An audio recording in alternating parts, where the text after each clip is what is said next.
Time now for News Abuse, where we highlight the excesses of the American media. We try to do that frequently. President Trump sat down with Eric Bolling of Fox today. He said that despite his rhetoric on Saturday, he doesn't actually hate the press, except sometimes he does. Watch. And I'm not talking, not all of the media. You know, I'll tell you, just that is unfair the way they cover me, because they say the media, I'm against the media. I'm not against the media. I'm against the fake media. If you look at CNN, the way they cover me, no matter what you do, it's negative, hits.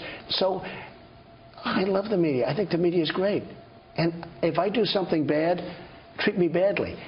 But they don't tell it like it is. Joe Concha is a media reporter for the Hill newspaper. He was there on Saturday night at the Correspondents' Dinner, and he joins us. Joe, what'd you think? What I think of the White House Correspondents' Dinner? Yeah. I think first I'd like to comment on Jeff Mason's interview that you just did, because he spoke there that night, and I'm utterly curious and confused here.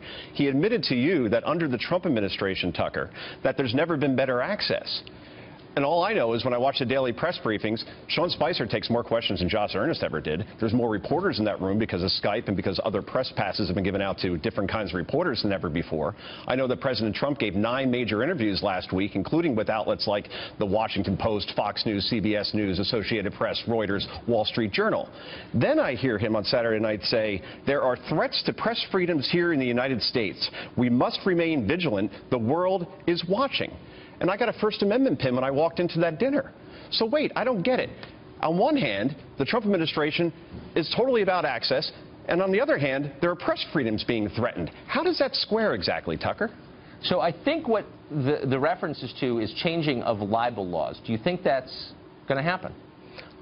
Well, those comments were made by Reince Priebus on Sunday. Jeff Mason made his comments on Saturday. Do I think they'll be changed? I don't know.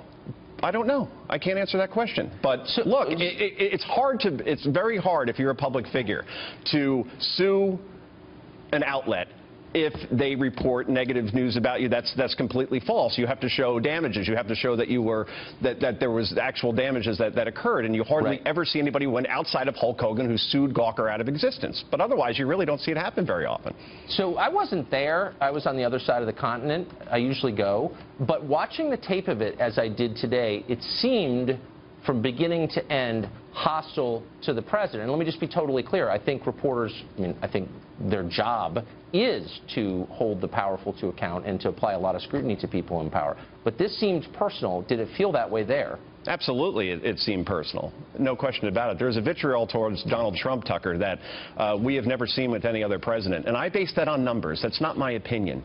Media Research Center, I get they're conservative, but they did a study that showed 89% of stories are negative towards Donald Trump. Okay, let's go to the Swedes. They have a company called Media Tenor research firm. 97 out of 100 stories by the CBS Evening News and the NBC Nightly News were negative towards Donald Trump in his first month. I get it if it's 65-35. It's always going to skew negative. But 97.3, that tells me that there's probably an agenda there. And by the way, a threat to the First Amendment doesn't happen when a president is mean to the press, when he's nasty to them. That's him actually exercising his First Amendment right. You could say it's beneath the presidency, but we're confusing Trump being mean to the press with First Amendment being suppressed. The First Amendment, Tucker, was under threat under the Obama administration. They spied on James Rosen. And not only that, at this network, James Rosen, and not only that, they designated him as a flight risk so they wouldn't have to tell him about the surveillance.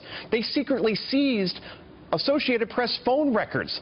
They rejected a record number of FOIA requests, Freedom of Information Acts. Those are threats to the First Amendment. Jeff Mason should have been speaking out about that at other White House Correspondents' Dinners. Parties should have been canceled, or boycott should have happened under the Obama administration. Actions, Obama.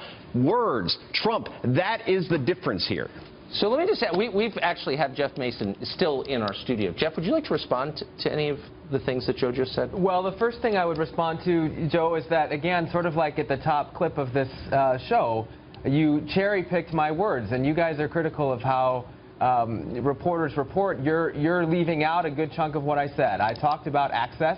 I said that. I said you said there was good access. I know you did, but what you did not say is that when I talked about First Amendment, the First Amendment being under threat, I talked about the rhetoric that has come from the Did president. you ever make that comment under the Obama administration that the First Amendment was under threat, Jeff?